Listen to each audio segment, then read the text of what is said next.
हर सैनिक के पास एक कहानी होती है। कुछ लोग वापस लौटकर वो कहानी सुनाते हैं और कुछ अपनी वर्दी में वो कहानी छोड़ जाते हैं। उत्तराखंड के एक छोटे से गांव लोहाघाट में एक बूढ़ी औरत रहती थी, सविता देवी। हर सुबह वो अपनी झोंपड़े के बाहर बैठकर सूरज की तरफ देखती, जैसे किसी का इंतजार कर रही हो। लोग कहते थे वो अपने बेटे अर्जुन का इंतजार कर रही है, जो सेना में था और अब लौटकर नहीं आएगा। अर्जुन सिंह बिष्ट 25 साल का जवान इंडियन आर्मी की राजपूताना राइफल्स में था। बचपन से ही उसका सपना था, मां, एक दिन मैं भी वर्दी पहनूंगा और तू देखना, पूरा गांव मुझ पर गर्व करेगा। मां हंस देती थी, बस बेटा, तू सलाम करना मत भूलना, चाहे जहां रहना। साल 2020, लद्दाख की सर्द रातें। सीमा पर तनाव बढ़ चुका था। अर्जुन की unit line of actual control पर तैनात थी। हर रोज वहां बस ठंड नहीं, खामोशी भी काटने लगती थी। एक रात रेडियो पर आदेश आया, पॉइंट 173 पर दुश्मन की हलचल दिखी है, टीम अल्फा तुरंत मूव करे। अर्जुन और उसकी टीम ने बिना वक्त गंवाए निकल पड़े। बर्फ के बीच हवा की आवाज और कदमों की चरमराहट ही सुनाई दे रही थी। करीब आधी रात अर्जुन की टीम ने देखा कि एक ब्लॉक में कुछ परछाइयां हैं। दुश्मन सैनिक बारूदी सुरंगें लगा रहे थे।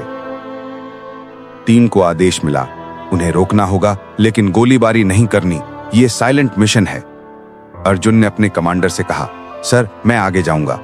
कमांडर ने बस इतना कहा, अर्जुन, जरूरत पड़ी तो पीछे हट जाना। और अर्जुन मुस्कुराकर बोला, सिपाही पीछे नहीं हटते सर, बस दुश्मन को और पास आने देते हैं। 5 मिनट बाद एक तेज विस्फोट की आवाज आई। हवा में बारूद की गंध फैल गई। अर्जुन का रेडियो साइलेंट हो गया। टीम ने तुरंत हमला किया और मिशन सफल हुआ, पर अर्जुन नहीं मिला।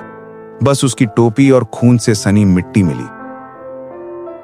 3 दिन बाद सेना ने रिपोर्ट जारी की, lance naik Arjun Singh Bisht missing in action. मां को जब खबर मिली, वो बस बोली, मेरा बेटा अभी लौटा नहीं है, वो सलाम अधूरा है।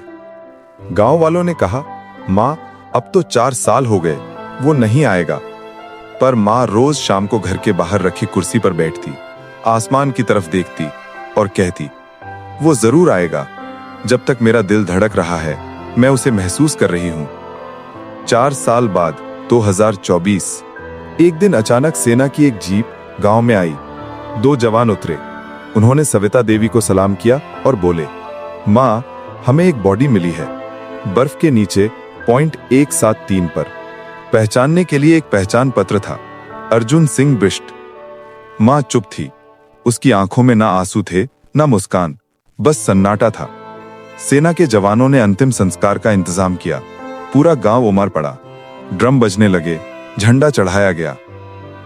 मां ने बेटे के चेहरे की तरफ देखा, जो अब भी वैसे ही था जैसे उसे वो छोड़ा था। उसने धीरे से अर्जुन की वर्दी पर हाथ रखा और कहा, बेटा, तू सलाम करना मत भूलना, याद है? और तभी हवा के झोंके से तिरंगा झंडा झूल गया, जैसे अर्जुन ने आखिरी बार सलाम किया हो। सबकी आंखें नम थीं, पर कहानी यहीं खत्म नहीं हुई। सेना के जवानों ने मां को एक छोटा सा बक्सा दिया। उसमें था अर्जुन का डायरी नोटबुक। अंदर लिखा था, अगर मैं लौट ना सका तो मां से कहना मेरा सलाम अधूरा न रह जाए। मैं हर उस जवान को सलाम करता हूं जो वर्दी पहनकर मुस्कुराते हुए खतरे में जाता है। उस दिन गांव के हर बच्चे ने सलाम करना सीखा। हर घर में अर्जुन का नाम गूंजा और हर कोई कहने लगा कि अर्जुन नहीं मरा, वो बस अपनी मातृभूमि में सो रहा है। कुछ सलाम मौत के बाद पूरे होते हैं और कुछ माएं अपने बेटों को मिट्टी में नहीं, इतिहास में खो देती हैं।